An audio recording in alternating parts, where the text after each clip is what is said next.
guys, I'm Manjita and welcome back, and now we're in the third part of the IELTS speaking section. And for all you guys who logged in for the first time, I'm Manjita and I help you crack that English for you. Well, if you're interested on one-on-one online coaching for English speaking, personality development and confidence building, write to me at learnenglishwithmanjita@gmail. And all you students who want to study abroad and all you professionals who want to work abroad and looking for some kind of visa and guidance, please write to me at myopportunitiesabroad@gmail.com. Coming back to today's section, yes, so this is the third and the very last part of an IELTS speaking section, and this is very important because, well, before that I hope you've checked the part 1 and part 2 and then come to part 3, because that will help you understand it gradually, right? Well, part 3 talks about your opinion. Okay, so you would be getting, let's say, a topic or a discussion point where the examiner would be wanting to know your opinion or your point of view about a particular topic. It could be it could also be a continuation to what you had discussed in part 2, or it could not be a continuation. Okay, now it depends on what the examiner gives you. The great thing is that it's your viewpoint, so don't worry about it.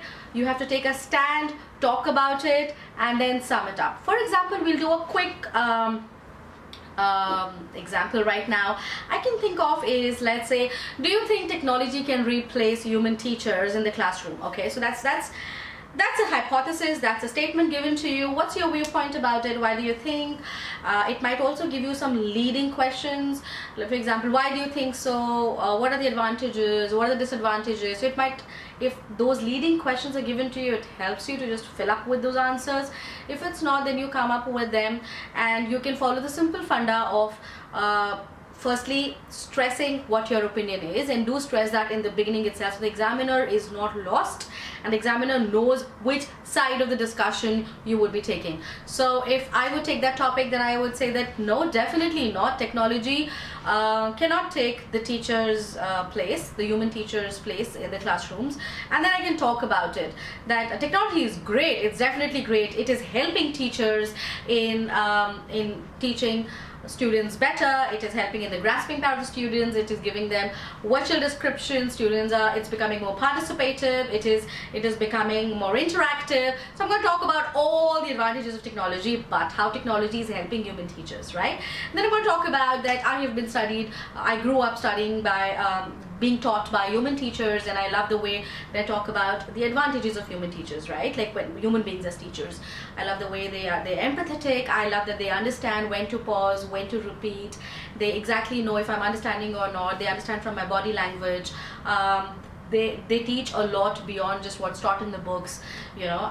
So I'm going to talk about all those advantages about having a human being as a teacher. That's right. And at the end, you're supposed to give your point of view. Well, both have their well, you're gonna then say that yes, I understand that a lot of education systems are taking up technology and eradicating human being as teaching them, because that's more effective, that's cost effective, and that's without delay, and it's more it helps them in saving time and all that thing. However, in my point of view, at the end, understand it's your point of view. Okay, it's your opinion. It's your thought process, and if it's yours, it cannot have a right or a wrong.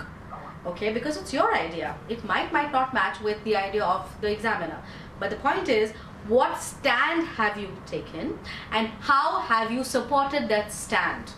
All right, so my advice to you would be that take a stand, give advantages of A, give advantages of B, then probably give a little disadvantage of A and little disadvantage of B, and then come up saying that considering all these points, I strongly believe that even the technology is great. You know, even the technology really helps in delivering on-time lectures, effective lectures, but it definitely in the long run or never in future can replace human beings as teachers. It can aid or help human beings in becoming better teachers, but it definitely cannot replace them, because human beings are far beyond just teaching them what's recorded or just teaching them what's in the curriculum.